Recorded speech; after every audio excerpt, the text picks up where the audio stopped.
Eamon Khan here for a second out with Spencer Brown. Spencer, you've got a new heavyweight you want to introduce to the world. Let's bring him in. Come in, Daniel. This is Daniel Deetsz. This is one of our new signings. 6'10", ex-kickboxer and can fight, by the way. So he's got a big task this weekend, and we hope he can do that task quite easily. Then we're going to move him up a level. Certainly looks familiar. Yeah, doesn't he? I mean, he's a twin, isn't he? If he doesn't win on Saturday, we're gonna get him as a body double for Tyson. So, come on, little rabbit.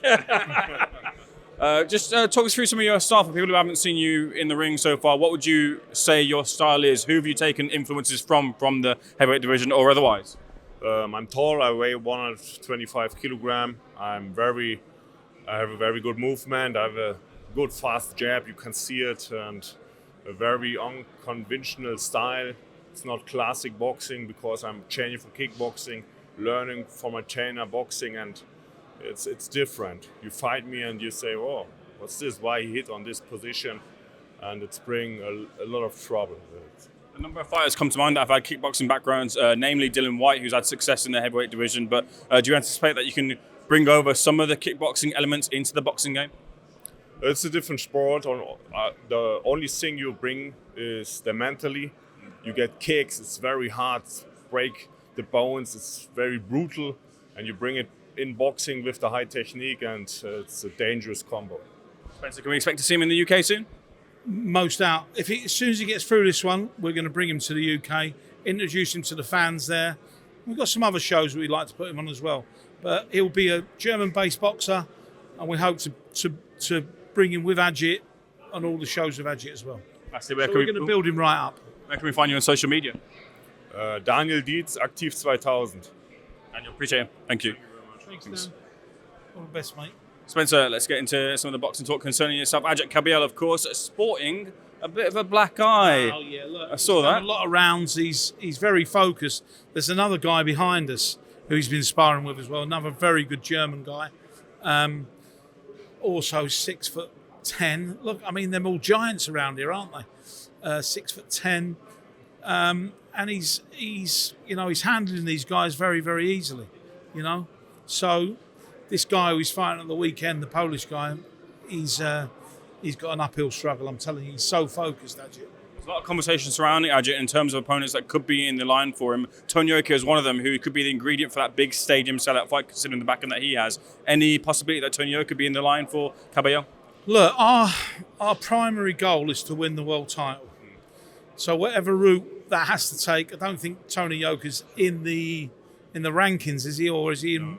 I don't know if he is in the rankings. I've not really looked, but Tony Yoka, yeah, it's a possibility. If we've talked about Tony Yoka, but we want to fight for the world title, and whoever's number 1, number 2, number 3, that's who we're going to have to fight to get that belt. I don't think Usyk. I think he'll relinquish the belt because obviously the rumours are that he's going to fight. But saying that, it's not a mandatory, so he can. I think he's been given by the WBC that he can fight him for the title. So it leaves us in a bit of a limbo, really, doesn't it? Whether we shift to something else for the WBO or some other title, I don't know. But our objective in the next 6 months is to get Agit Kabayel fighting for a world title. What do you think about Usyk not fighting the next in line and shoot? Of course, he holds the cards, but Usyk fight. We'd love the Usyk fight. I think that Agit's perfect for Usyk, and I think he could be his kryptonite, if you like. I think if you watch him, he just chops and chops away at your body. If you're a bit fleshy there, or you don't like being punched in the body, you're going down. There's no better, and we've seen that with everybody he fights. He's butchered people, and I mean, we saw the pain that Zhilei Zhang was in last time. He was in a lot of pain and discomfort just through body shots, and he'll tap away and he'll chop away, and he'll get you in the end. What about Tyson Fury, who's heavily linked with a fight with Bakbadov? No, I think that will never happen. They're too close, and obviously Tyson works with Gold Star. He's a part of Gold Star, and he's sort of a partner, my partner. and they're too good of friends. So I don't think it will ever happen. He's linked with Makhmudov right now, I believe. Well, yeah, he's linked with a lot. As it could be Makhmudov, it could be a lot of other people, but obviously we want to get him. We want to get him. You know, he can't just jump out, being out the ring for a year, and jump in with. You know, I saw an interview the other day. Get him straight in. That's fine, but you know, we've got to be realistic about things, and he needs a warm-up fight. He's been out for too long, so he will need to get his tools sharpened. And I don't think he cares who he fights. Putting a couple of pieces together, AJ was rumoured to have that fight with Rico Verhoeven over in Saudi. Now that obviously, now that AJ's obviously out of the picture, could Tyson Fury step in there? No, it won't happen. If it's going to be a fight, it'll be, you know, that's not my decision. That's Turki Al-Sheikh, Seller, Ring Magazine, Frank Warren. That's their job. My job is to manage Tyson, to make sure I get the best deal for him, at the best places, at the right times, and fighting the right people. Does that all include being in the UK as a location? Yeah, we'd love to go back to the UK. We'd love to go to. I'd love to see him fight at the Old Trafford. You know, that'd probably be one of his dreams. And you know, when you're at his age and you know you're 37, you want to come back, probably beat everybody, but you want goals and you want some of your dreams, you know, and aspirations that you want to fight there. So I'd love to fight there. Maybe we give them a ring next week and see if they're up for it. He's put a number of fighters in the frame for what he wants. Fabio Walder was pictured there. Yeah. AJ, of course, pictured there. We won't talk about AJ, of course. I don't think it's fair to. Yeah. Usyk is the third fight he wants. Are those feasible fights for him? I think the Usyk fight is a great fight again. I do believe he fights Usyk in England, he beats him. Okay. You think it's just a location change that switches the fight? I just think the crowd behind Tyson will give him another 10%. And, you know, I've had this. I'm not going to argue about it again, but I've got different. You know, the people have got different opinions. But on that last fight, I thought he won it. You know, and I spoke to Usyk's manager, and he said that was so tight, it was unbelievable. Maybe you've got this one, and that was from his manager. So, you know, with Tyson, you know, I think it hit him for a while. It would hit anybody, wouldn't it? Now he's happy. He's back. He told me only the other day that he'd had a great 225. He's really looking forward to 226. And he'd done a lot of things. He'd been with his kids and he's enjoyed himself. And he's been a family man. But now he wants to get back and get rocking and rolling again. You put this rumour to bed. Tyson Fury is maybe going to fight Logan Paul. Was that ever talked about? I never heard that one. Maybe that. Why not? But maybe Tyson's spoke to him, but nobody ever spoke to me about that. You saying had Tyson spoke to him? No, I okay. don't know. Maybe Tyson. sorry. Somebody mentioned it to Tyson because obviously he's doing a Netflix program. Sure. Somebody from Netflix. I couldn't tell you.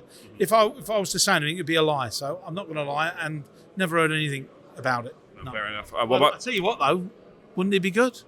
It'll certainly be interesting. What about the news, obviously, that hit us at the back end last year of Anthony Joshua losing two of his friends in the car crash? I knew the two lads, and they were great lads. First time I met Anthony Joshua was with Latz, actually, and big smiley, lovely fella. And the other guy's been joined at the hip with him. They've both been joined at the hip with him forever, you know. And it just proves that we never know, do we? We just never know, and somebody's looking down on Anthony Joshua. Somebody's definitely looking down, and it must be, or looking sideways at him, or wherever they're looking at him, they've got something else in mind for him in his life. Because, you know, when we first heard the news, it was just absolutely shocking to everybody. And I think it put the boxing world into, it stunned it for a little while, didn't it? And it just proves you can go out there tomorrow, get in a car, drive down the road, hit a bit of black ice, and it's over. You know, so we got to live our life as we want to. There's a couple of final things. Hamza Shiraz update for him. We've seen that card's fallen through. Obviously, because of Anthony Joshua, you know, Hamza was going to go on the undercard, I think, to that, or going to go on the card, fighting for the world title. He's up to fight anybody, but we are looking at Pacheco and Billy. You know, didn't he do well the other day? Troy Williamson. Yeah, he did really well. He done really well. So, and we his opponent that night we would like to have fought him at some stage, and you never know with boxing, do you? Quite Callum wanted, yeah. We would have loved to have fought Callum at some stage, but we thought Callum would progress, and that was going to be one of our English fights.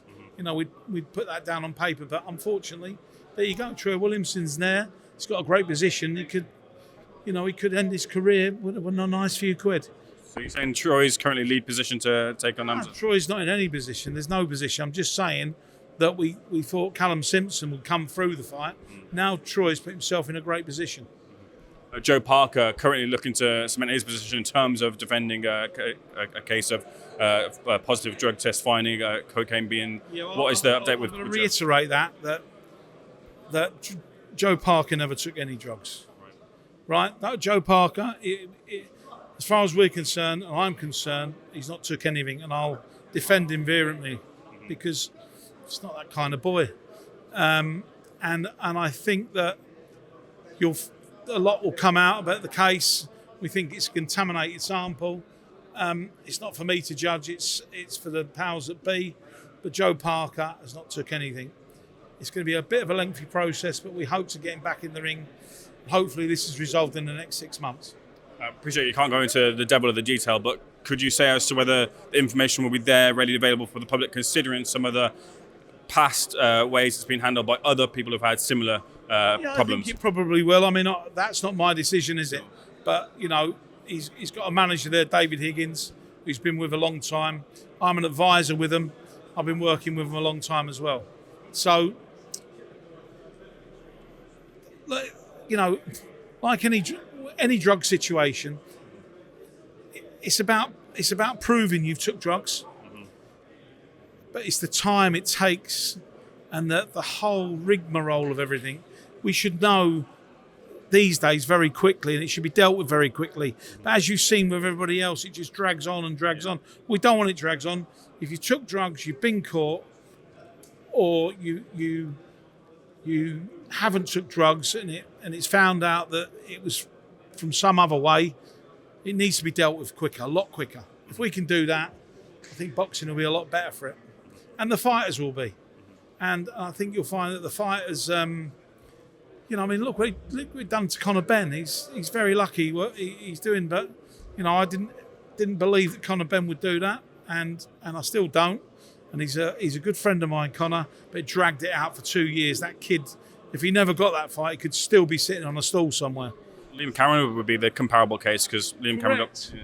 So we've got to get this. We've got to get this done. And if they're going to get punished, punishment straight away. And it's just too long a process at the moment for me. Thanks, Spencer. Appreciate your time. Thanks for your second time, sir.